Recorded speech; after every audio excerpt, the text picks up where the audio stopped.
Farooq. We had a podcast with you, and it was one of my favorite ones.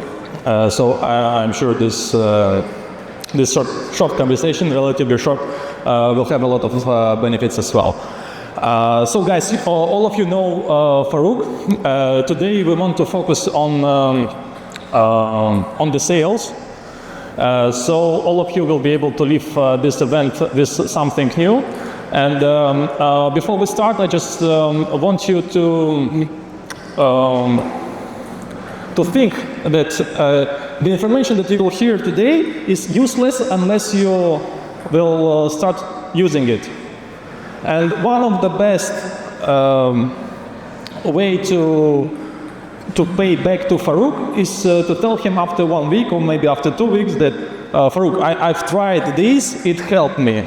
It makes such big difference to the person who is sharing the knowledge. So guys, use it and let's start. Before we go to the sales, I have a personal question. Sure. So you have a very strong presence on the social media, and like you're maybe the leader when it comes to the influencer marketing. You've done some collabs with Moblogs, with some other guys. How was the impact out of this collaboration? Is this something that guys should consider to do with other influencers, or it's better to use these funds to use it on a paid advertisement? Personally, I think more than just collabs, I think what's important is consistency. I see a lot of people starting off in social media, not seeing the results straight away, and then giving it up.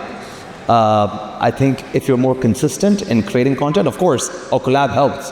If you are able to do a successful collaboration with someone and you're able to get even a portion of their following, why not? If you have an opportunity, definitely go for it. But I always say for agents who are starting off in social media, especially people in my own company, that don't just go for paid activities like running campaigns on your own profile or paying an influencer to do a collaboration. Honestly, I've never paid anyone to do a collaboration. Even so this is free? Everyone was free. I convinced them to do something with me for free. I didn't pay anyone a single dirham. So I personally think if you're consistent in creating content, there's a lot of people out there that are doing a great job. By the way, I see you on social media. You're doing a phenomenal job. I love it. Of course, we have the Queen, Alessia, sitting over here as well. Yeah. Who's excellent content. So there's a lot of people doing it. However, it brings results. I don't believe these people are doing it for no reason. It brings results. It yields results. We've had agents in our office with 500 followers close a 10 million dirham deal from a school friend that they weren't in touch with for 15 years that found out they're into real estate and ended up closing a transaction just like that. And I've had multiple examples like that in my own office. So I think more than spending money on collabs, more than spending money on running ads, if you have the money, if you can afford it, definitely go for it. It helps. However, consistency is the key. That's for sure. But let's say you have $10,000. I know, like, collab with more vlogs maybe cost more, but would you spend it over there, or would you spend it on on a big exposure to like ads on Instagram? No, I think ads on Instagram will probably bring you more value for money than running a collaboration. But if you're running a collaboration, make sure you do it with someone who's following would be potentially interested in whatever you're selling. So if someone's doesn't have a following for real estate in particular, maybe that person might not be worth the money. Farooq, and how do you approach this in your company, or how do you recommend your guys to work? To focus more on some calls on the database, be it new leads or maybe some expired leads if they are new guys, or to focus more on building the brand on the social media? No, we definitely promote all our agents to create content, and we are always pushing our agents to create content. And now I think we have maybe 60 or 70 content creators in our office in-house who are creating content all the time, helped by the company. However, that is not the only way to get clients. Now there are a lot of agents that are coming into the market thinking that I gotta go out there, create 10, 15 videos, and now go wait, and maybe clients are gonna come and start buying. It doesn't work. I always compare creating content to going to the gym. You work out for a month and you expect to see an 8-pack. It doesn't happen. However, if you're consistent, you keep creating content, eventually the results will come. However, for new agents in our office, we always tell them it's all about conversations. This is business. If you're not having enough conversations with clients, I mean, if you have enough leads coming on your social media, great. Maybe you don't need to pick up the phone and make calls, outbound calls. However, I always say you need to have multiple conversations a day with new clients. People need to keep entering your funnel and entering your pipeline, and that's the only way an agent will be successful. And I think a lot of the older agents forget this. I think once agents have been in the market, they've closed a few deals, they've tasted a bit of success, then they sort of get laid back. And I think that is a big mistake. Agents, even if you're experienced in the market, 5 years, 10 years, doesn't matter.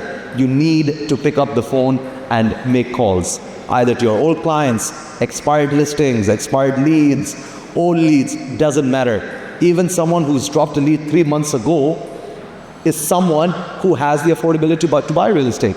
Nowadays, I think agents become very lazy and they start demanding the company for leads, and then they think that they're going to magically get a call from a client who's going to tell them, hey, meet me at the EMOR Sales Center. I'm really interested in this new launch. It doesn't work like that. You have to build a relationship, whether it's a new lead or an old lead. It doesn't matter. It is someone who has the affordability to buy real estate, who could be a potential client. You need to build a relationship. And I think that doesn't happen overnight. Once in a while, yes, we get lucky, we get a lead. The client says, meet me at the sales center. You rush there, and then you find out the client is, ready to drop in a check right now, and you close the deal and you're like, wow, I got lucky. Or, you know what, this is how it's supposed to be. It doesn't work like that. I think that happens one in, I don't know, how many leads?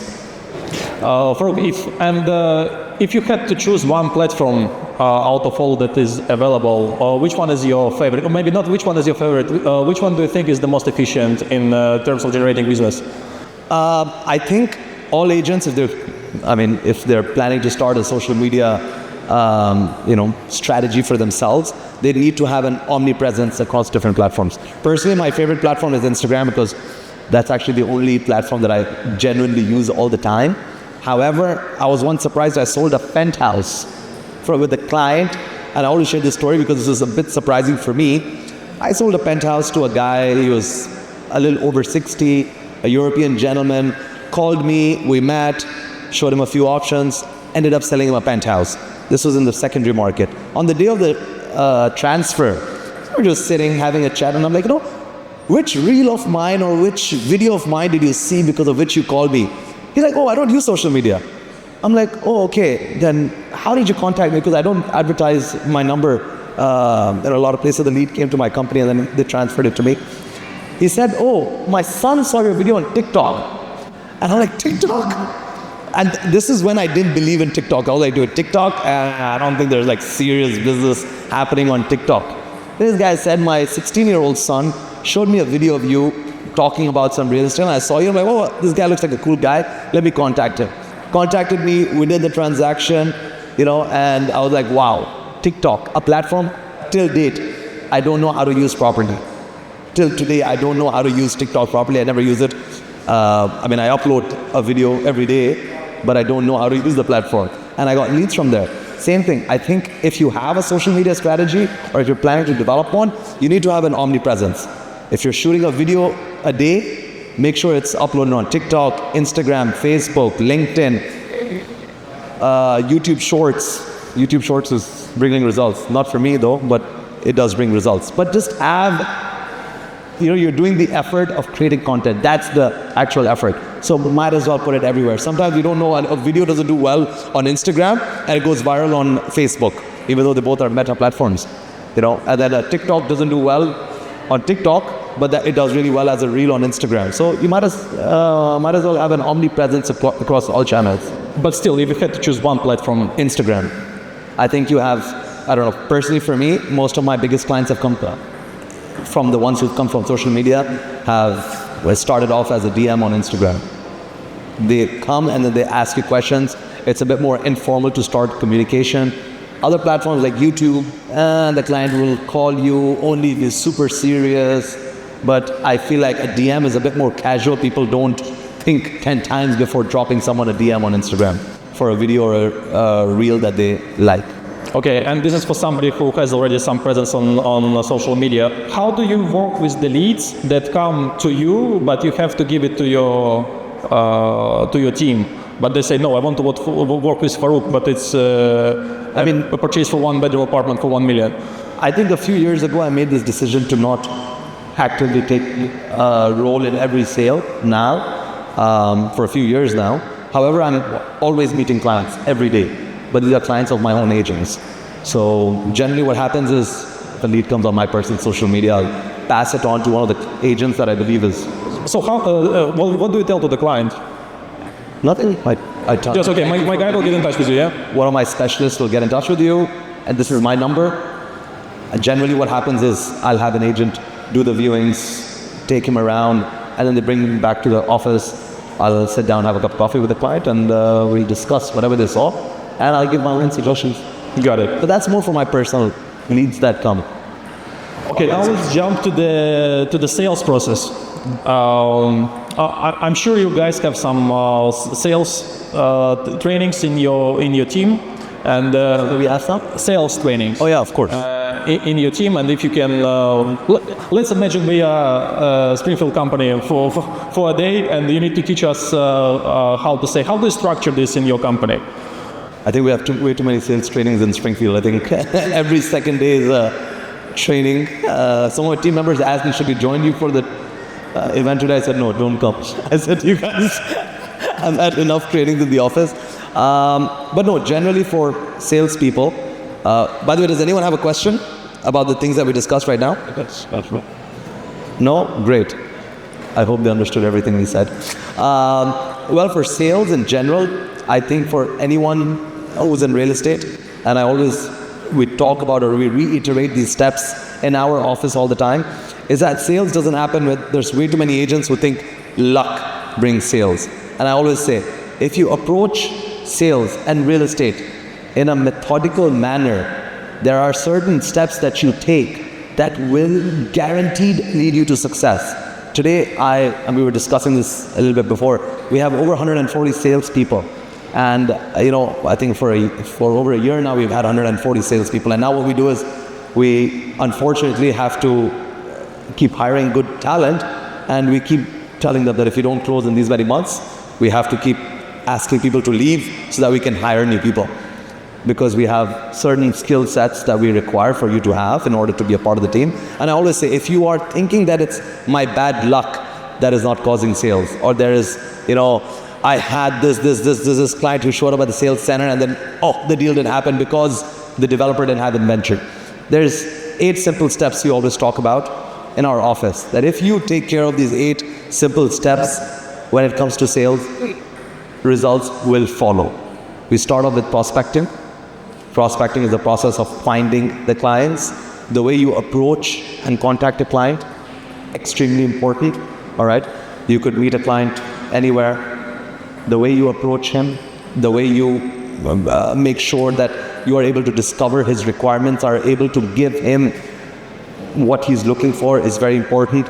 Can you give us one good case of good prospecting, in your opinion, that one of your team members did and it helped him to close the deal? See, prospecting, there's a few different ways. Obviously, social media is a big one that we just discussed. Besides that, networking events.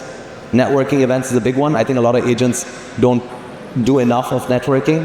They think coming... Let's discuss it. So you end up on networking event, like on an event. What do you think is the right approach for the agent to go and speak with somebody and try to get the clients out of there? See, networking, if you're networking at an event, if you're going somewhere, a community event or something not related to real estate, because a lot of the real estate networking events is more for networking with agents, which is also very useful, especially if you're selling secondary real estate. The better links you have with agents, because the first 5 years of my real estate career, I was only selling secondary real estate. And for me, till today, I have some extremely good friends who are agents who send me their inventory in a heartbeat. They share their owners and they share their properties with me, and it really helps. But besides real estate networking, there's a lot of other networking places that you can go to. Whatever interests you. I have agents in my office who go for all of these supercar clubs. Great place to network with people. Religious activities, if it's activities in your temple, your church, your mosque, it's a great place to meet people. Whatever community you live in, they have some community events. Great place to meet people. If you have kids, they have... Oh, kids is amazing. Great place. I never went Sometimes I tell my daughter, go play with that kid. So I never went for this. So I never went for these teacher school meetings. My wife, generally, she takes care of all of these things. And then one day my wife says, Farooq, you never came for any of Hamdan's activities. Why don't you show up one day? And I'm like, Zara, there's really nothing that I'm going to do there. She's like, no, you have to come. Anyways, I show up and I ended up meeting 6 or 7 dads. And then I saw the cars parked outside. There was like a few Cullinans, a few Rolls Royces. I said, Zara, I should show up for all of these events. So it's a great place, to network. If your kids go to the same school, you build trust. There's a trust factor that you build very quickly. If you guys go to the same church or the same mosque or the same temple, it's a great place to build trust because people trust people that they see outside of a work setting as well. And you get to know people. It doesn't start off with just, hey, that's my business card. I'm into real estate. If you're ever interested to buy, sell, rent, please contact me. No, you build relationship. You meet them. You become friends. They call it friendship farming. You become friends with someone. Not necessarily they might be buyers of real estate. They could be connectors, people that will connect you to a buyer. I have agents who come up to me like, there's no point of going for these community, whatever events. No one rich ever comes there who could buy real estate from me. And I say, it's not about meeting someone rich all the time who could potentially buy real estate by themselves. Anyone can connect you. Anyone can be working for a company that might connect you to their boss, might connect you to their, anybody in their office. The other day I got connected. So I go to the gym every day. I know it doesn't look like it, but I do go every day. People get shocked, by the way, when I tell them I go to the gym every day. Really. People are like, Farooq, don't lie. I swear to God, I go to the gym every day. Anyway, so I always end up meeting or saying hi to everyone at the gym. And, there's the same people I see because I go to the same gym for the last 3 years. The amount of business that I've received from the gym is huge. And it's been people that I least expected. There was once a trainer that I always just said hi to. And one day he's like, oh, Farooq, I follow you on Instagram. I saw that you're into real estate. I said, yeah, how can I help? He's like, I have a client who's da-da-da-da-da-da. He trains with me. He told me he's looking to buy property. I told him, if you're looking to buy property, you got to go to my friend. He showed my profile and long story short, he connected him with me. And now we handle his entire portfolio of 300 million dirhams. Whoa, 300 million dirhams this guy owns in Dubai. He's bought in, I think, every launch of Emaar in the last, a year maybe. So just some random trainer who I just used to say hi to. I was just nice to the guy always. Connected me with someone. I never thought this guy would be a buyer of real estate. Can you give us an example? Did you pay for one? Did I pay what forward? It's alright. Having changed the night. Oh, of course, you have to take care of anyone who gives you a number, a contact, and if you don't take care of those people, you're going to be out of the game very quickly. Just fun. No, you definitely. Paying a referral fee is a part of the business.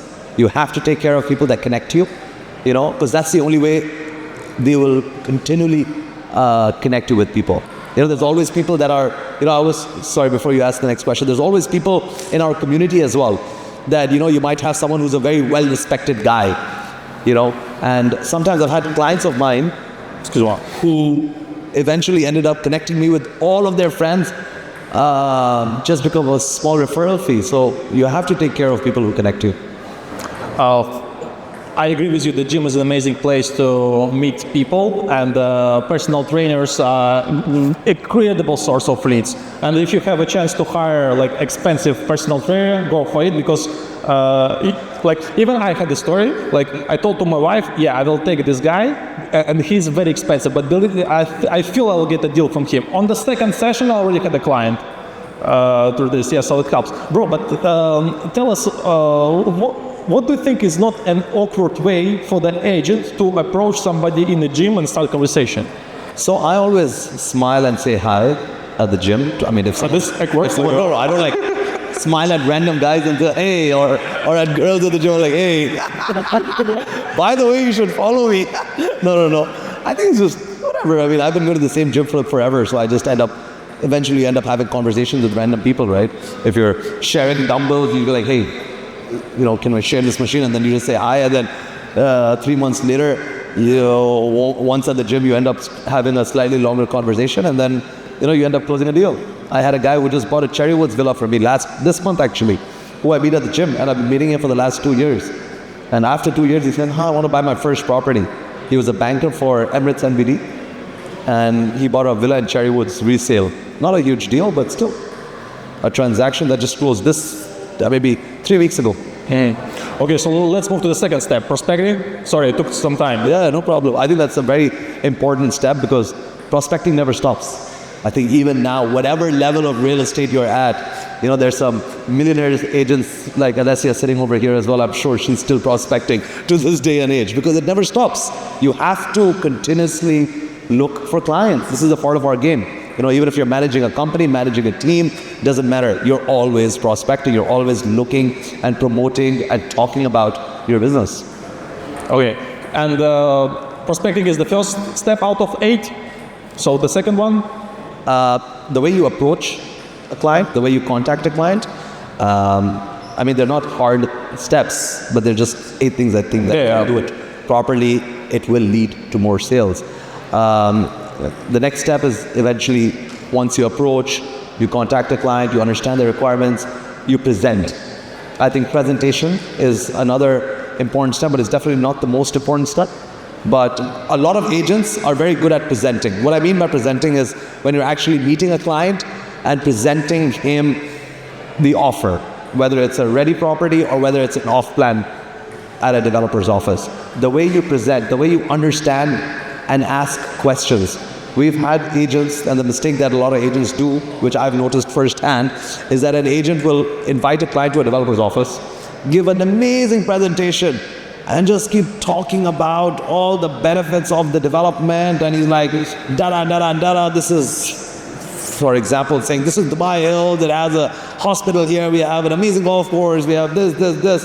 Half an hour, he's just on and on and on about the property, and he's giving an amazing presentation about all the selling steps of Dubai Hills. But he forgets to actually ask the clients. It has to be a two-way conversation. When you meet a client and you present, you have to keep asking the client, is this something that's important to you? Is this something that you understand? Is this something that you like? If you don't keep getting information from the client during your presentation, you're going to find it very difficult because you might end up giving a 30-minute presentation. The client listens to you and says, thank you so much. I'm going to just come back, think about it, and I'm going to come back. And I think that's the worst way to do a presentation. And most people get into sales because they think they're master presenters. I've had my top agents in Springfield. When you look at them, you might not think that they're amazing at presentations, but they're amazing at understanding what the client wants. They're amazing at finding the right property based on the client's requirements. So that is very important, during the presentation step. Yep. And let's come back to the 8 things that you mentioned. Presentation, let me just remember all of them. The next is follow-up. Follow-up is extremely important. I think most agents lack this step, or they lack the discipline of following up. So you've done the hard work, you've done social media, you've done networking, you've met a few clients, you've approached them in the right way, you've invited them to the sales center, you've done your presentation, you went back and forth, you found something that fit into their requirement, but then what happens? The client says, great, I have to discuss with my family, my wife, my husband, whatever, talk to my banker, or etc. And it's a genuine situation. But after that, it's all about following up. There are sometimes clients might not be able to pull the trigger right now, but doesn't mean that they're not going to pull the trigger at all. So following up is the key to success in real estate, because there's so many clients that we speak to on a daily basis, all the conversations that we're having, all the DMs that you receive on social media. It's all about following up with them and making sure that either you meet them again, if they tell you, you know what, right now is not a good time, maybe in a month or so I might, I'm selling a property somewhere else and I come back. So the discipline of following up is, I think, one of the biggest keys to success, and remembering the little details. And that's where a good CRM comes into very good use. Because if you don't remember the details of every meeting you've had, every conversation you've had with clients, you're going to miss out on the sales. So follow-up is all about discipline and remembering the intricate details. If you've had a conversation with a client and he said, you know what, I might buy next month because, you know what, my daughter's getting married in the next week or so, and my other son is coming back from school in 2 months from the US. So you know what, I'm gonna, once they both are, once I'm done with the wedding and my son is here, and then 3 months later you forget to call him.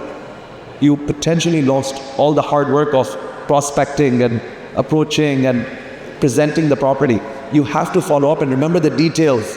And that's where a good CRM comes into good use as well. That's why we push all our agents to log all their conversations, all their meetings, the little details of their meetings on the CRM system, because I think that can either make or break the sale. Guys, and I can give as well one tool for the follow-ups.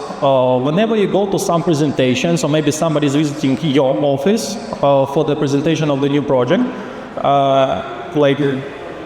depends on the budget of the project. You can write to 5-6 clients. Even if you already saw the presentation, you can tell them, hey, Mr. Mohammed, I'm going right now to one presentation of the project. I think that it's something that will suit your requirements. And you can wait for some time, and then you can come back with the feedback. Oh, actually it's a bad project. He will appreciate it. Or you can say, oh, actually it's a very good project, would you like me to send you the details? So you build some kind of anticipation. Like right now when we are presenting the project that we have in the Dubai Hills, I always tell to the agents, send that you have something and you're about to find out some information. And when you're doing this all the time, believe me, you will build an amazing pipeline. So this time you send to these 5 clients, and it can be not 5, it can be 20 clients. You will see how your business will change. So they will feel, oh, he or she remembers about me. And even if the project doesn't suit them, and you will come back and you will tell them, no, it's not something good for you, they will appreciate it.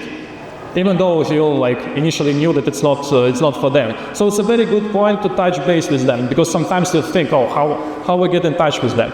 And another thing that sometimes you see that there is an interesting project, but you feel like you already burned him with questions, and that you already pushed him too hard to proceed with something. You can always use the script, something in the lines that I'm not sure if it's for you, but take a look at. In case if he's saying, I want to buy in the Creek Harbor, but you have something in another project. So it will show that, oh, this guy, he will not think that I told you I want to buy Creek only. But if you tell them with this script that I'm not sure if it's for you, but take a look, you will open a lot of opportunities. I've sold quite a lot of units by using this script, and again it comes back to the follow-ups, that you can increase your database. And sorry, I'll jump in on some. Yeah, of course. No, it's very useful. I heard a very interesting idea that imagine that from now on you will not have any new clients done. So the only source of business that you have is your existing database. And approach this existing database in this way, that you need to build a relationship with them, and you need to let them know that they can do business with you through the referrals as well. All my big deals were done through, were close to the referrals. So I was telling them, maybe you have somebody for this or that. So if you look at your existing database from this point of view, believe me, you will take a better care about them. And it will bring you a lot of money as well. Yeah, talking about the follow-ups. No, it's very important. I think enough people don't constantly think. And I think the reason why I started social media in the beginning, which I thought was my biggest advantage, was I had started social media maybe 3-4 years, a little before COVID, to professionally, let's say 2019, 2018 is when I really started dabbling with real estate content on my social media. But I've been in real estate since 2008. We've had Springfield, and I was working during my university time as well. So it was more, I was already 7, 8, 9, 10 years in the real estate game. So I thought social media is a great way for me to follow up and keep those clients connected with me. Because I made sure all my clients are following me on my social media. And they're always in touch with me. So sometimes I still have clients who call me, let's say 3 years later or something. I haven't been in touch with them 3 years, and they call me up and they go like, Farooq, I've been following you. By the way, congratulations on this and this and this. And I just saw last week you guys were traveling there, and I saw Hamdan's really grown up. You kind of stay connected, and so it's sort of like a way of keeping those clients close to you, or let's say a way of following up with them as well. Because then they keep seeing your content and they keep remembering that, oh, he's the agent that I'm speaking to. And I think it kind of builds credibility in a big way. Anyway, the next step after following up that I always say is extremely important is the negotiating and closing part, especially when it comes to off-plan, because 70% of our sales are in the off-plan business. So most of our agents are selling off-plan real estate. So the moment that you're sitting on the table with the client, negotiating, there are sometimes certain things that you end up saying that could cause you to lose a deal. So thinking and reflecting about every meeting that you've done, and think about what was the moment that the client said yes. What was the reason he was holding back before? Sometimes as agents, we end up over-promising and under-delivering. What that means, there are certain developers that we all know that don't offer discount. So if you end up telling the client, oh, I'll get you a discount, or if the client asks for a discount and you say, yes, I can get you a discount, you might have lost that deal because the client's now expecting too much. Or even simpler than that, let's keep discounts, besides discounts, even coming down to the unit and creating a certain sense of urgency. Now, luckily, because of the market that we're in, developments are selling out fairly quickly. So there is an inherent urgency when you're sitting in the presentation. However, there's a way to create urgency, and I always used to do this. There are certain developers that we all know about where sometimes availability is there. There's a healthy availability. So how do we create that urgency? How do we push this client to pull the trigger? So I always say to my team, why don't you hone down on the unit that the client wants? Let's say it's a 03 unit. We've understood the client wants a 2-bedroom, he wants this view, he wants this size, this price is his budget. Let's say there's only 103 series that falls into those categories. We can create a sense of urgency on the specific unit. We can always say, you know what, the 03 is the best unit. You're looking at a high floor, there's only 2 units above the 20th floor. So, you know what, it's fine if you don't want to make a decision today. However, what I'm worried about is that the 03 unit on the high floor is going to be the first unit to sell out, the one that you have chosen. And then, if you come back to me after a week, you might have to settle for something below the 10th floor, for example. So, sometimes on a unit, you can create an urgency. But on the closing table, if you do not create an urgency to close, sometimes, trust me, clients need us to push. They need us to push, but of course, like in a nice way. You don't just tell someone, oh, if you don't buy it now, I'm just worried. No, I mean, stay calm. I still remember I just went to Cartier just a few days back. I think it was the last couple of weeks ago. And my wife wanted this specific bangle that you get at Cartier. Anyway, she walks into the Dubai Mall store and whatever, she finds the color that she wanted, she finds the size of that Cartier bracelet. I'm sure all the women know about these bracelets from Cartier. And then the lady goes like, okay, we found one piece, but we only have one piece left. And my wife looks at me, she's like, Farooq, it's the last piece? And I said, Zara, Cartier's been selling this stuff for the last 30 years. Apparently that bracelet's been there for like 30, 40 years. And you're telling me the store in Dubai Mall only has one piece left. But I just loved how the salesperson created that sense of urgency. My wife wanted to buy it. We walked into the store with a plan to buy that bracelet. But the way she created that urgency, this is it, one last, your size, and we don't get this too much. And my wife was like, Farooq, they don't get it too much. I said, come on, you're telling me 30 years, they've been selling the same bracelet and they don't get it too much, and they need to run this Dubai Mall store and they don't have enough bracelets in stock? But I just love the way the salesperson created that sense of urgency.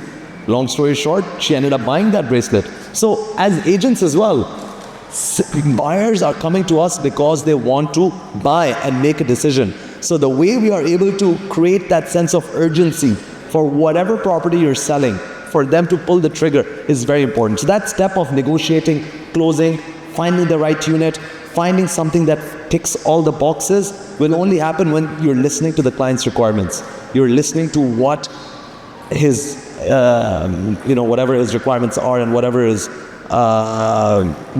influences his decision. The next step that I think you spoke about a little bit earlier, after you've closed the deal and you know what, you've made money, a lot of agents start celebrating. They're like, done, I closed a deal. And this was a recent example that happened in our company. So one of our agents got a lead, didn't close it, so it got reshuffled. In our company, we reshuffle the leads once, the pipeline is not created for that lead. The second agent got the lead, ended up closing a deal for about 2.5 million dirhams, celebrated the deal, and then a week later, another agent in my office closed the same client for an entire floor. Yes. So then that became a bit of a situation because my assistant came up to me, who's also our operations manager. She said, sir, it's the same client, by the way, that closed the unit with this other agent in our office. I said, really? I said, why? How? Like, what happened? So she's like, the second agent, he didn't create a pipeline, which means that he didn't, on the CRM system, he didn't mark the fact that he ended up meeting the client, so the lead automatically got reshuffled. And this other third agent who ended up closing the floor had a conversation with that client and realized his potential. He realized, the client said, I just bought this for 2 million, I just bought that for 1 million, I just bought this for another 3 million, and I'm still looking for things. So he started offering him floors. He's like, this new project's coming, this floor, this floor, this floor. Long story short, a week later, he closed the deal for a full floor. And that's when we realized, and that's what I talk to my clients, so I talk to my agents, that don't celebrate a deal once it's closed. There might be money you might be leaving on the table. You have to realize that, once you close the deal, you have to make sure that there's, that you've taken enough care of the client that he will give you referrals, he will give you his next business. This second agent was, I think, till recently, he was unaware that client ended up closing another deal for a full floor from an agent in our office. He was celebrating that he closed 2.5 million. And a lot of agents feel like, once I've closed the deal, the client's just going to ask me to, questions about golden visa, questions about Diva connection, asking me to deliver his SPA to his house, asking me for all of these unnecessary activities that are just going to consume my time. Let me just move on to my next deal. Let me move on to my next lead. Let me move on to my next conversation. This client is closed. I'll come back to him in a couple of months, 2-3 months, and follow up if everything is fine. But you never know. Luckily, the city that we're in, we have so many international clients coming in who are heavy hitters, who are buying multiple properties. So you never want to leave the money on the table after you close a deal. So making sure that you take care of all his requirements and you ask for referrals. When you've given good customer service, when you have taken care of your client, when you have closed a successful deal, you have to have a good script to ask for referrals.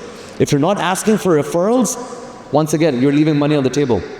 You have to, and I'll tell you guys, when I was starting off in the business, I was a very good closer. I would close deals very quickly and I would move on. I still remember there was a community that I sold close to 30 villas in the span of less than 30 days. I was closing a deal literally like, this is Mira, when it was under construction in 2013, 14, I was reselling units. This is not from the developer, this is resell. And every day I was just, busy finding new clients.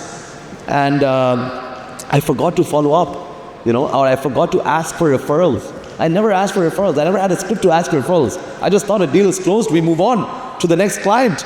We forget about asking for referrals. Who asked for referrals? So what would be a good script to ask for the referral? I think the best script that I like to use is when I'm doing the sale or when I'm doing a viewing, I always I always talk about what my expectations are from the client. I tell them, this is how the process is going to work. You said your requirement is this. I'm going to show you a few developments. And my business works on commission. I don't have a salary. My business works on commissions. I would appreciate if once you're happy with me, you're happy with the service I give, that you will refer me to 5 or 6 of your friends. And of course, it's not a requirement, but I would really appreciate that. So you've already put that idea in the client's mind. Once you've closed the deal, you've given very good customer service, you've ticked all the boxes, then you go back to him. You go like, Mr. John, if you remember when we started off this entire process of finding your house, I told you I work on commissions, and I'd requested you for any referrals or friends you might know who want to buy real estate. And the client might not have a hot buyer, but he can always introduce you to 10 of his friends. I always say this, 10 friends, that's all I'm asking. 10 friends that you might have that might not be interested to buy real estate today, but just people you can connect me to. Because those 10 connections will lead to some sort of a business. And it will lead, and you will approach those people from a very positive place where you have given exceptional customer service to their friend, and that one contact or that one referral for me is worth more than 10, 20 leads that I could receive from a marketing campaign that I run, because those people trust and they trust their friends. So I have something to add when it comes to the customer service. We are doing a ton of work for our clients that they are not aware of. So I highly recommend you to keep them up to date what you are doing. So in case if you are going to the developer to find out something about the problem that is there with his apartment, text him. Hi, I'm on my way to the developer to sort this thing.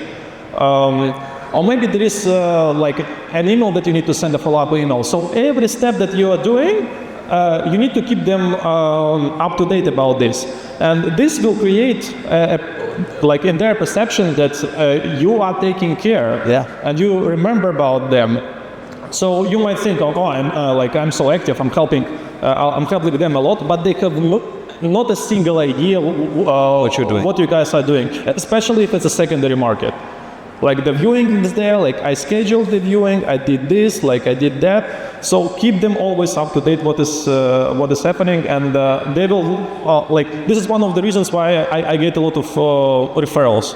And the clients are saying, oh yeah, you always keep me up to date what is happening, what is there. So use these guys. I'll give you an example of that. Just today in the morning, I got a call from one of my agents. She said, sir, there was a client I closed for this deal in a developer. I won't name the developer, but the client is not happy right now. I said, why? He said, because the client hasn't received the SPA from the developer after they signed it, because the signatory is out of town. So can you do some magic and make sure the SPA comes? I said, I don't know what magic I can do, because if the SPA has gone to the developer and the signatory is not there, there's nothing that you can do. She said, but the client is unhappy. I said, I don't think the client is unhappy, because the client knows that this is the process. But sometimes you just have to keep the client up to date. So we just called up the client and we told him, we're following up. I said, go to the developer office, inform the client, like what Dennis is saying, that this, I'm going to the developer office to follow up for you. That is all it requires. You know what? The client was so happy. He messaged back. He said, I appreciate it that you went and followed up for me. And she told him it'll take a week for the signatory to come back. He said, no problem, but I appreciate it. So sometimes the clients just want to know that you are working, you are doing, those steps to make sure that the client is happy. So keeping the client informed every step of the way pays back at a big time. And sometimes there is a follow-up without any update. So if nothing happens, for the business related to the client, you still can come back to him and say, look, nothing happens. Like in the way, like developer still didn't reply to me. It will be better if he will approach you after 3 hours and will ask you what is there. Because if you reply to what is there, you're already not in a such good position. While if you go first and you give him an update, no, I don't have anything, or maybe you can send him in the morning a message, I still didn't receive any update, this afternoon I will speak with the update. Mind-blowing. Agents have a very bad reputation on the market, and such small details can dramatically change your career. Yeah. What is our next step? I think we're on 7 steps. Oh, mic stopped. Hello? Ran out of battery. And I think the last step, I think we're done with 7. I think the last step is, after you've asked for referrals, is maintaining positive long-term relationships. And I think maintaining long-term relationship, once again, social media plays a big role in that. And I think just making sure that you drop a text, a DM on every big event. You know, I used to hate dropping a Happy Eid or a Merry Christmas message, because I used to receive like 200 messages on Eid, and I would have to open, close, open, close, open, close. And then recently, I remember my father was actually in the middle of purchasing a property somewhere in Pakistan, and he ended up going like, oh, you know, there's one agent who's been texting me forever, every Eid and every this thing. I think I'm going to call him and, you know, buy this, whatever. And he ended up closing a deal with the guy. And I said, wow, these Eid Mubarak messages do work. I said, wow, I was shocked. I was shocked because I thought these Eid Mubarak messages never worked. So it's always good to keep and maintain those relationships. I love giving gifts. So every big event or something or the other, I'll drop a small gift to all my previous clients. So as an agent, if you have your past 20, 30 clients, you know who celebrates Eid, you know who celebrates Christmas, you know who celebrates Diwali or just a New Year's, make sure you drop a box of chocolates. It costs nothing. Clients don't judge you based on how expensive those chocolates are or how big those chocolates are. Even if it's a 30 dirham or a 40 dirham Ferrero Rocher box and you drop it off to the client's office, it just becomes a reason to restart that relationship. Or, you know, maybe ask for some referrals. Go to a client's office on, you know, 10 days before Eid or before Diwali or before Christmas and drop that box of chocolates physically in person. Sit down with him for half an hour, discuss the real estate he bought, and maybe it might lead to more future business. It'll always lead to more future business, in my opinion. Oh, you got the fancy mic there. But this was the last letter. Yeah. Guys, let's give a round of applause to for this. And now we'll have a Q&A session. So guys, if somebody have a question, please raise your hand up, introduce yourself, what is your name, your company, and feel free to anything. Almost anything. The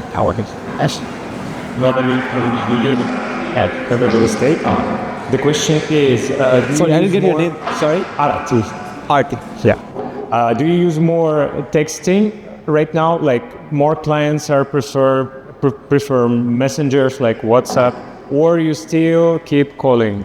Like how does it work in your? I think it's a combination of both. But eventually, I mean, you can start your conversation on WhatsApp, but eventually it has to be over the phone. You cannot, explain the entire project only on WhatsApp. But there are some clients who are comfortable with WhatsApp, but I think eventually you have to get over the phone in order to close that client.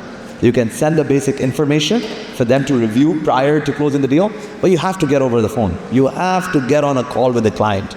And personally, I think unless the client is international, try to meet the client.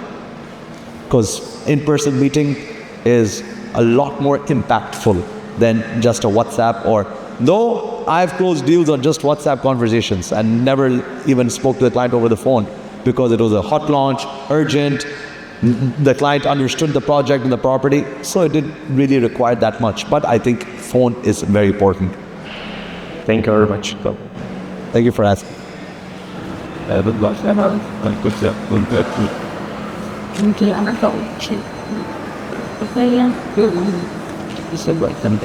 Hi, my name is Jamal. I'm the sales manager for Lazudi Real Estate.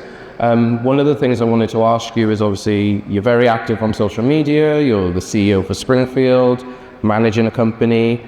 How do you manage your time with your agents and agency, as well as dealing with your clients and giving them the best service possible? Okay, so I think over the years, when obviously the operation load has increased, a lot of my time now goes towards the management of the company rather than just taking care of my personal clients. A lot of my agents take care of those, a lot of my personal clients now.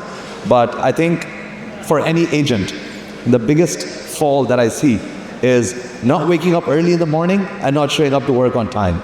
Because your manager, and I've seen the most successful agents are those, like I work like clockwork. You know, I sleep at the same time, I wake up at the same time, even if it's on the weekend.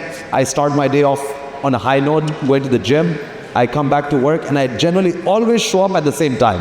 And I think I've been showing up to work at the same time for as long as I can remember. So if you have that level of discipline, I think you can get a lot more done during your day.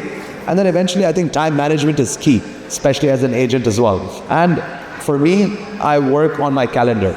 My calendar is my most important tool. Every hour of my day, I try to plan. And of course, I leave some white spaces on my calendar, but everything is on my calendar because I want to put some time for different. For me, for example, I need to look over my accounts. I need to look over my marketing. I need to look over with my HR team. I need to sit down. We have over 24 people in our marketing team right now. So sitting down with the website guys, sitting down with all different sorts of people within the organization, it takes time. And then, of course, like you said, working and going for the property events, going for the networking events, going for developer agents coming to the office, meeting them. I think as an individual agent, or if you're managing a team, or if you're managing a company, having a strict schedule makes a hell of a difference, especially for agents. And I think most agents don't show up to work on time because obviously your manager is never looking over your shoulder, especially after a year into the business and you've closed some transactions. But if you're able to maintain a high level of discipline when it comes to work, I think you can get a lot more done than what you think. I always think of, I'll just add on to that. When I used to think, oh, I'm doing a lot, then I just realized you always have to look at people who are above you. If you think about Muhammad Al-Abbar, just think about the guy. The guy is running Noor. The guy is running Emar Properties. The guy is running Emar in multiple countries around the world. He's going for all of these conferences. He's meeting the Sheikh of Dubai. He's doing all sorts of things while running multiple businesses. And he still has time to look at new projects. How does one guy manage all of that? So whenever you think you're very busy, always look at someone above you, and I think you'll be humbled by the fact that if these guys can do so much, who are we, man? I think we can do a lot more than we think. Thank you. That's it. Thank you. Was 8 steps. I look forward to implementing them. I'm Ripindeep from Horseville Real Estate. Nice to meet you. I work as a property consultant. My question to you is, when you mention about this sharing the basic details on the WhatsApp, what does this basic steps or the basic details mean? Basic details, what do you mean?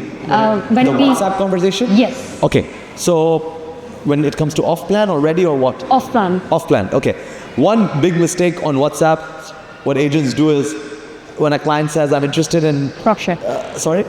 Sharing the brochures immediately. Sharing the brochures, payment plan, fact sheet, location pin, And blah, blah, renders. blah, blah. We've sent 6 documents and 4 pictures and the location pin, and all of a sudden each brochure is like 50 MB. The client thinks twice before downloading it, and the conversation has died because the client says, let me review and get back to you. But it's so difficult for a client to review all of this. So I always do one thing. I'll take 1 or 2 images of the actual project and say the prices are starting from. Let the client come back to me. Okay, I'm looking for a 2-bedroom. So I think that's the best way to have approach a WhatsApp conversation, because I hate it when I speak to, I don't know, a company, for example, that I'm potentially a buyer for, and they bombard me with information. And my simple reply is, I'll get back to you, which means I'll never get back. Yeah. Thanks so much. Yeah. And one more mistake that I notice quite often, and we even are thinking to make like a workshop for the WhatsApp conversation, is that sometimes when you send the presentation, you just leave it as it is. Always finish the conversation with your client with the question. So, like you will send something, and if you don't have, like, you need to motivate him to come back to you with some reply, and like this, the conversation will flow. Also, one more thing I'd like to add: when you're talking to a client on WhatsApp, you are, when selling off-plan, you're selling an undifferentiated product. You and 50,000 other agents in Dubai are probably selling the same EMR project. So what makes you different? And I always tell my agents this, that for example, talk about things that are not there on the brochure.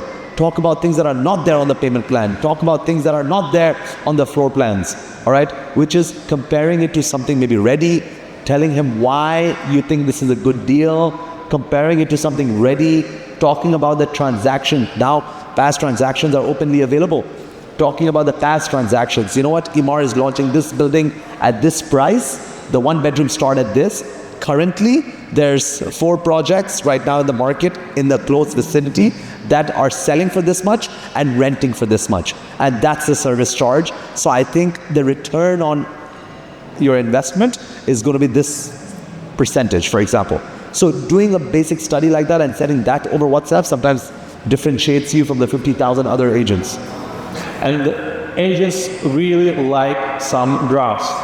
So if you can add any graph to your presentation, it will already look, oh wow, so something different. It could be the price index, it could be how many units were sold over there, doesn't really matter. But once you add the graph, like, wow, yeah, here is some analytic department is involved. Of course. You come across as a professional as well. You come across as an expert in your field.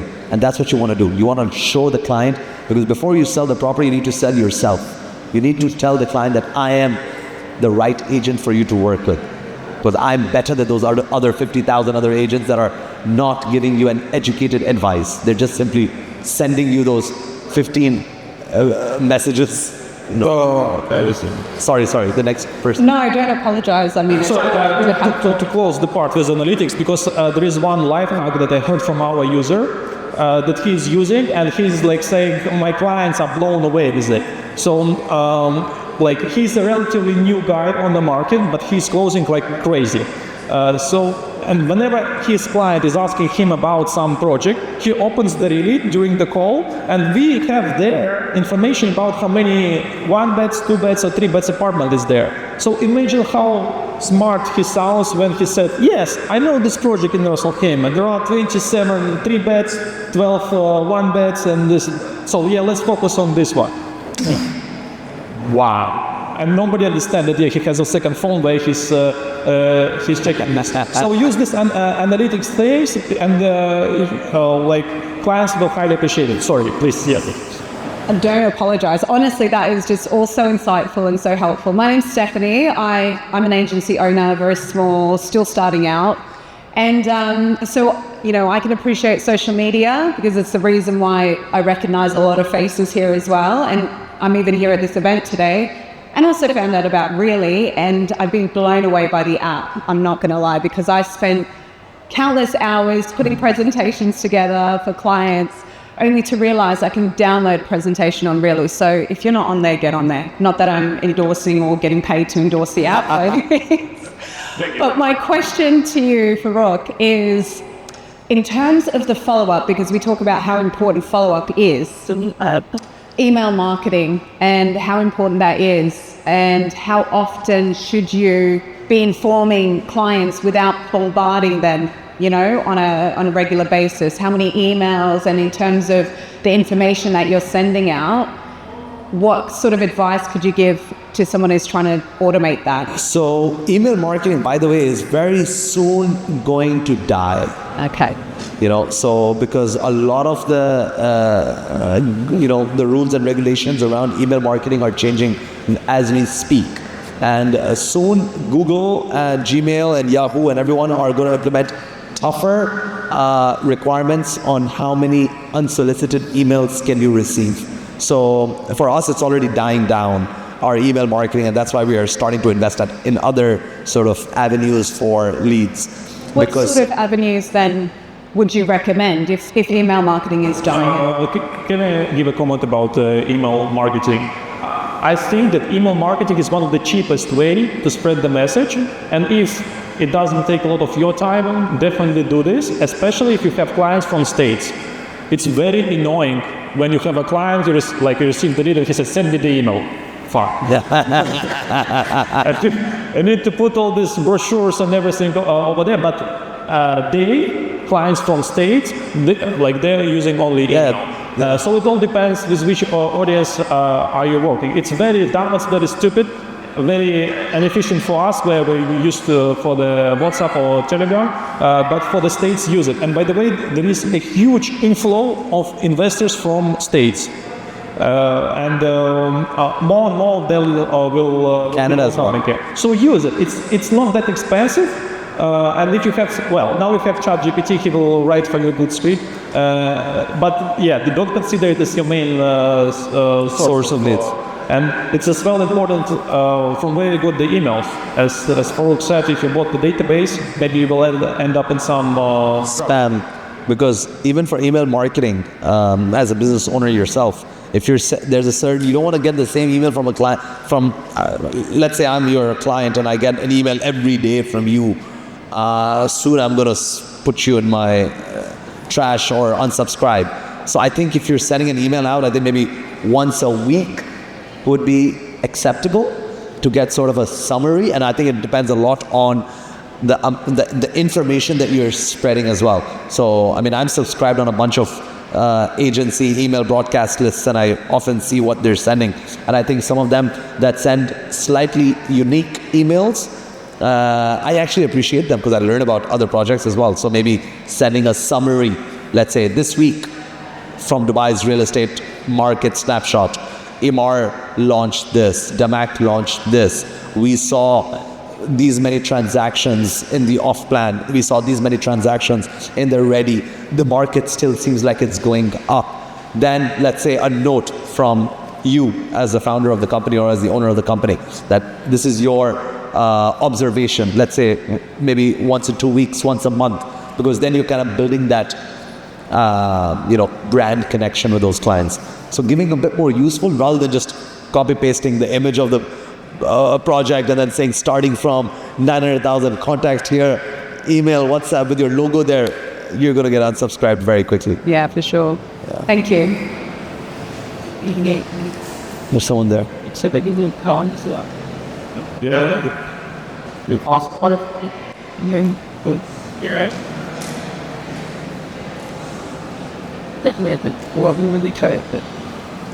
Hello, my name is Madina. I have my own company. I'm alone. For now, I'm 1 year in as we opened the company. So, and within this a year, I do play golf and I always socialize myself in a high network, places. And I have the friends who knows me and they know me as a good player. They know everything about me. So I wanted to ask a script, like a year I didn't contact them. Sorry?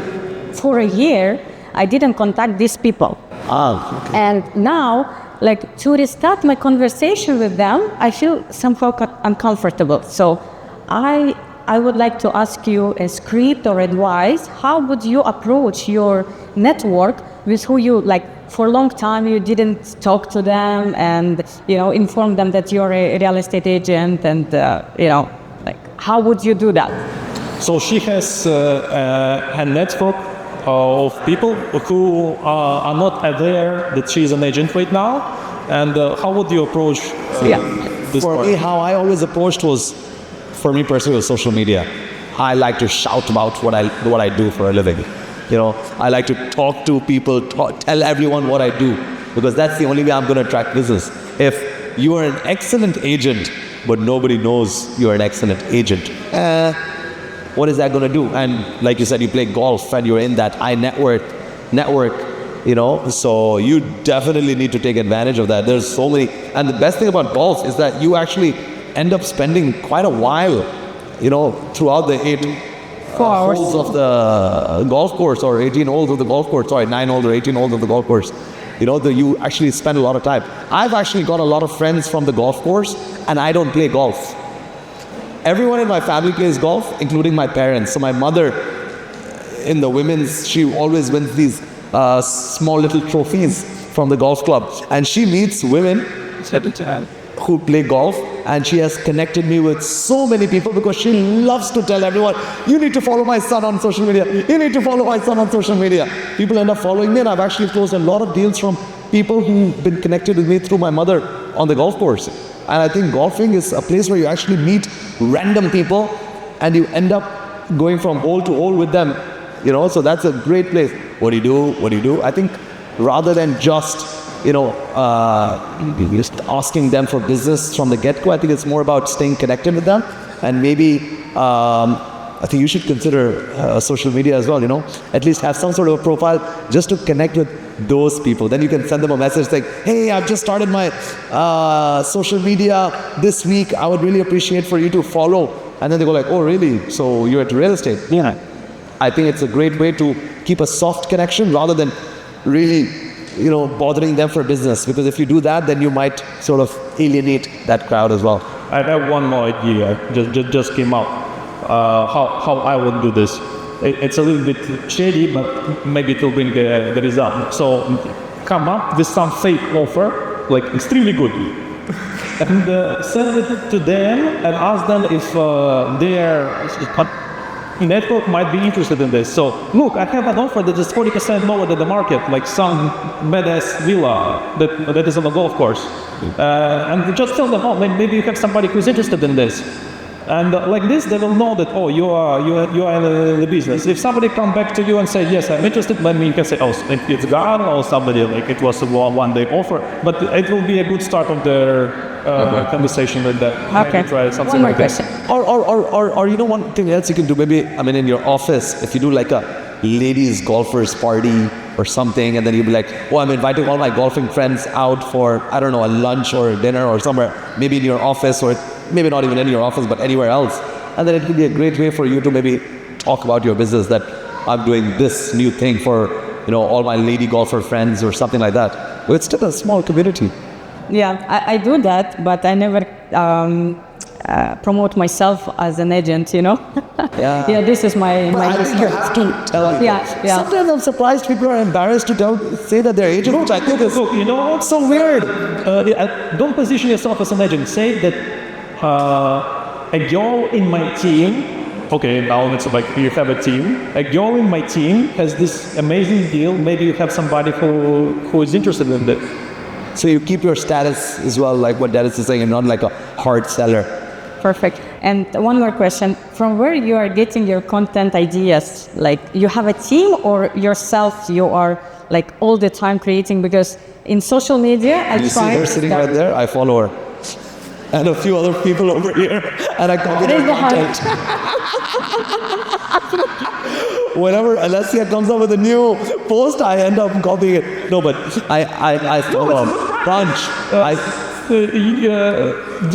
Use somebody else's content. So there's something that I do in my office, and maybe I think a lot of people can do that as well who have teams and stuff. I give people a 60-day challenge.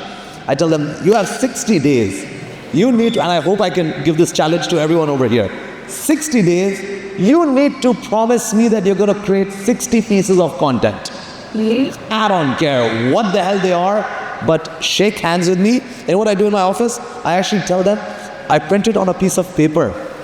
And I tell them, once I went on ChatGPT and I wrote like a letter saying that I hereby confirm that I am going to create 60 pieces of content and I'm going to post them daily on Facebook, Instagram, LinkedIn, X, YouTube, and all of these platforms.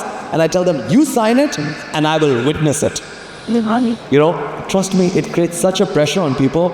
Then I have agents coming up to me like, sir, I don't know what the hell to post today.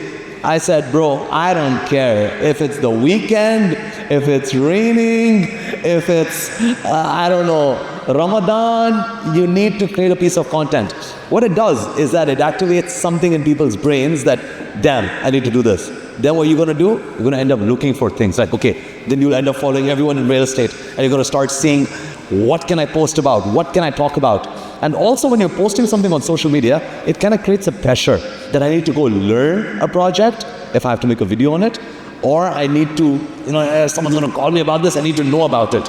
So it kind of creates that inherent pressure. And trust me, when you put your brains to it, you're going to find content to talk about. I think there's enough. Follow a bunch of content creators in the real estate space. As you know, there's a lot now. Yeah. There's thousands and thousands of agents creating content. I think it's become an entire niche. Real estate content creators is a niche now, I think you follow that, and you follow whatever's coming up in Dubai. There's so much to post about. Luckily, we live in a city that has a new initiative coming up every other day. Sheikh Mohammed is talking about the airport today. Then we add the comeback from the rains. We add all sorts of new initiatives from the government that are bringing in business, that's bringing in people, there's just so much to post about. But I think when you promise yourself, I'm going to do the 60-day challenge, I'm going to create content for 60 days, you will look at different ideas, and I'm sure you will come up with some few ideas. And of course, the team making or coming up with ideas. I just follow a bunch of people. Wow, thank you. Okay, guys, we have 2 last questions. Who want to jump in? Yes. Honestly. You go. You choose. Wait. Let's say it. Farooq will choose the last question. No, I'm not choosing anyone. You're the bad guy here. Hi, I'm Jasmine and I specialize in Telarga.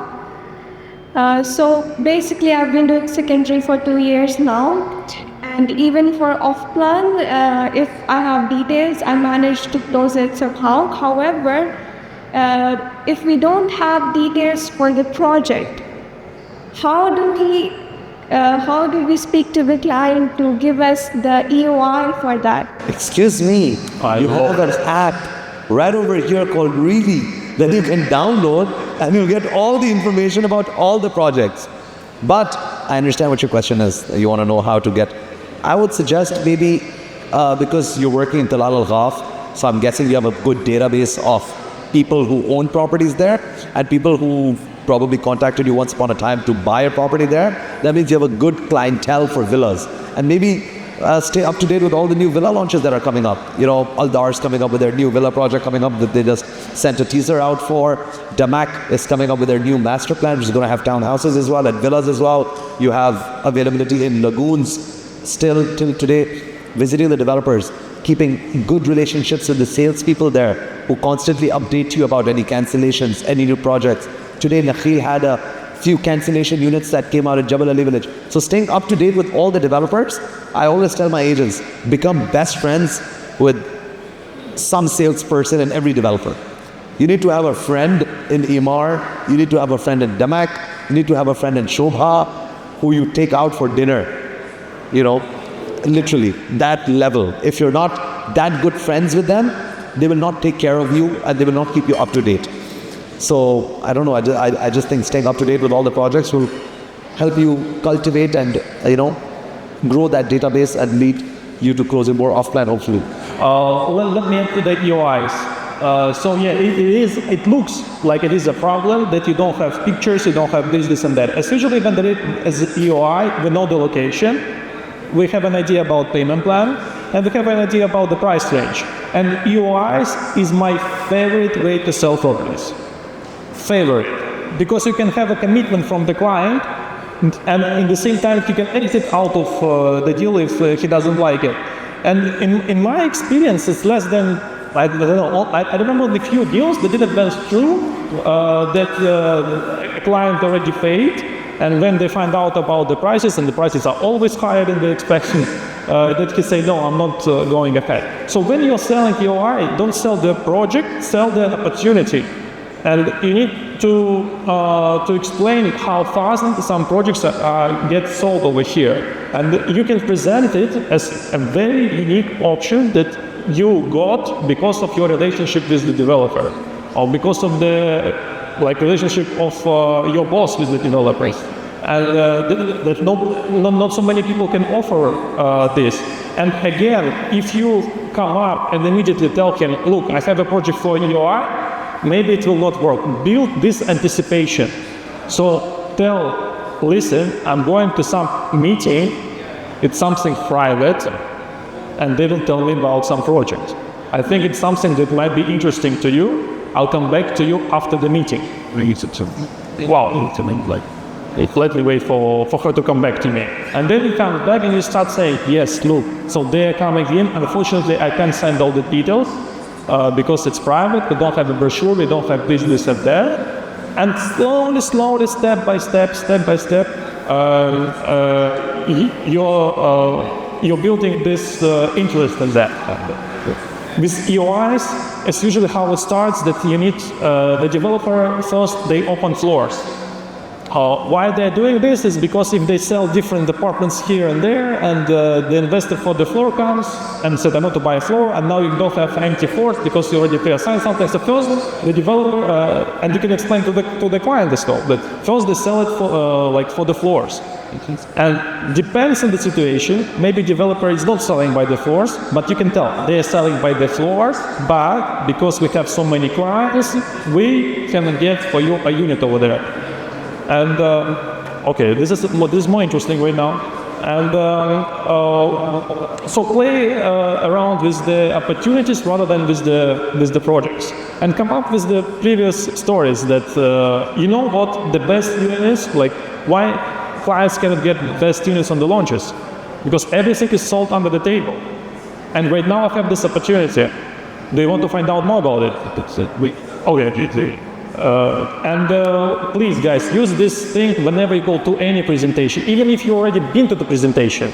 You visited 6 senses, you saw the picture, you made the video of the model. Send even today some of your clients, choose 10 clients, I'm going somewhere to find out about new projects in Marina. I think it might be something interesting for you. And then after 3-4 hours, come back to them and send the deal. Wow, mind-blowing, take a look at this. So I hope it will help you a little bit more with the sales of EOIs. And guys, it is the best way to make money, the easiest way. Because deposits are refundable, but whenever somebody made a deposit, consider you have a deal. Yeah. Last question. It will be very short. Oh, perfect. Yes,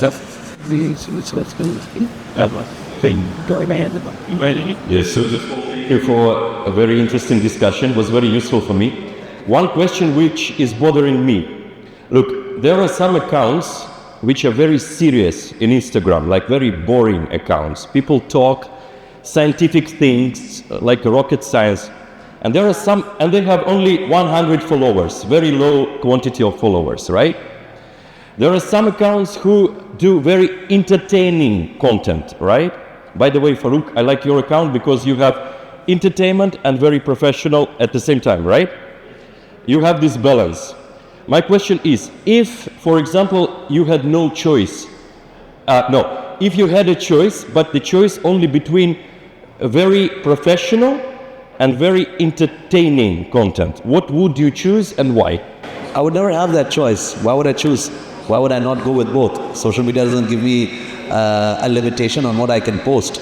But I think if you're asking me what I would value more, I think informative content shows that you're a professional, whereas entertaining content brings you interactions, grows your account, increases the activity, increases the follower.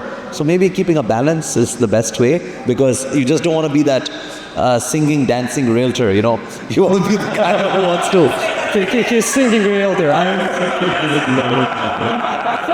Which is great as well, because now you've shown you have to show who you are.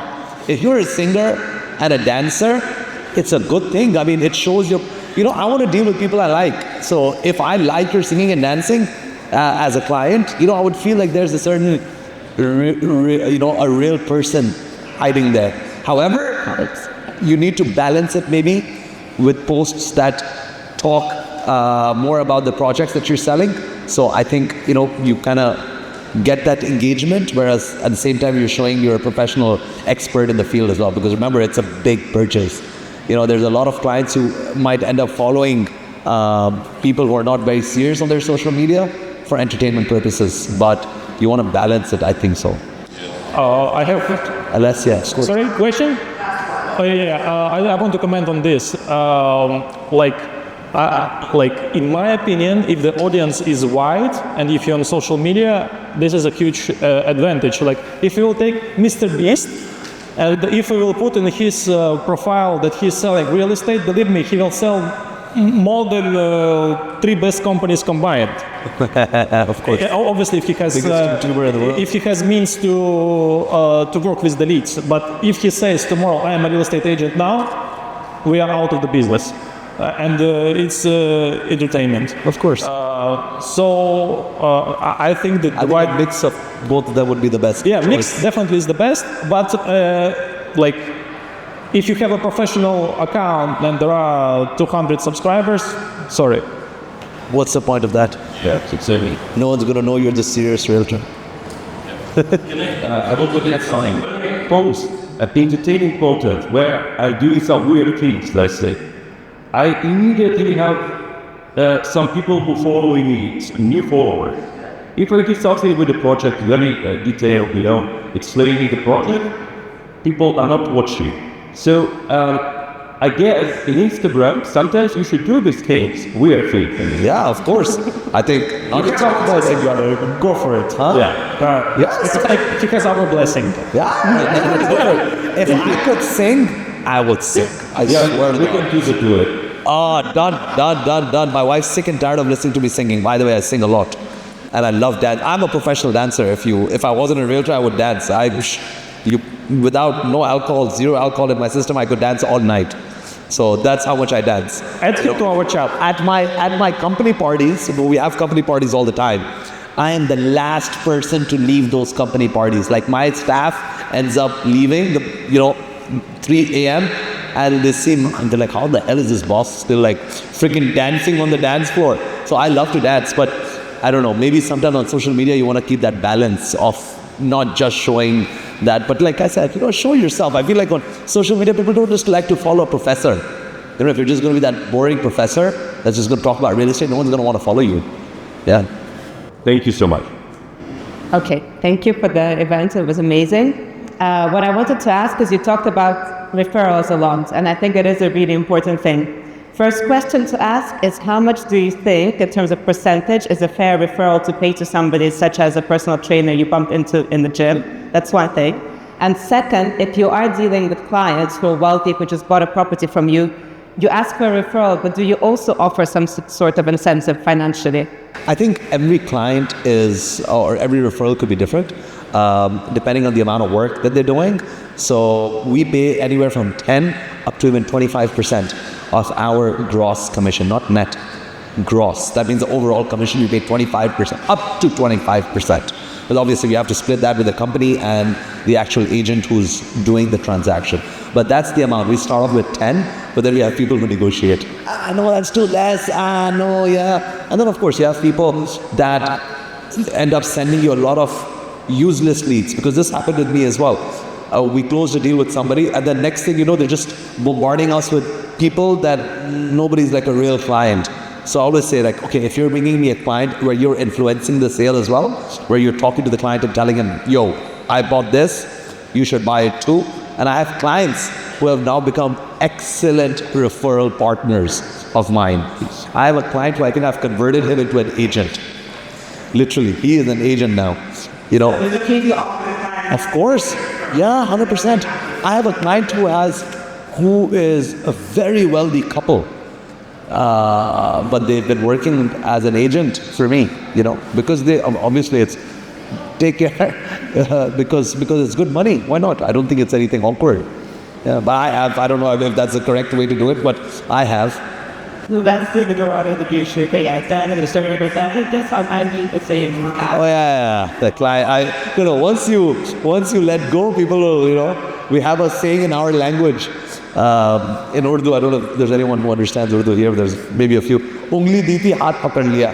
That you give a finger, they'll hold your hand. You give your hand, they'll hold your entire arm. So whatever you give, eventually there's no end to that. Once you pay 50, they'll ask for 70, 80. And the next thing you know, They're really I can share my experience with referrals. I found out that it's better to tell them a fixed percentage, because some of the clients, they're not happy to find out that we have 6% commission in some projects. True. So our model is work like based on the 1% if the deals get closed. And what I found super efficient, that increase conversion rate. If you tell to your partners, tell him to text me. Not like send me the number, I'll get in touch with him. So when you contact him, it's like, hey, I got your number, like let me send you the information. But when they approach you, okay, you came to my house, now let's talk. And this increase your status as well, and they become way more loyal to you if they approached you.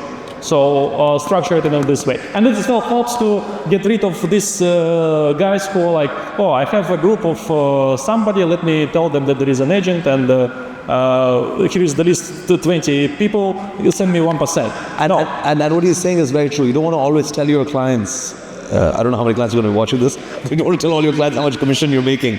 So when you I like that strategy, 1%. Yeah, so when you talk about percentages, it becomes a bit risky as well. Yeah. Thank you. Okay, guys, let's put our hands together for Farooq. Such an amazing event, brother. Thank you for sticking around. I thought half of them would leave in like half an hour, so thank you for sticking around.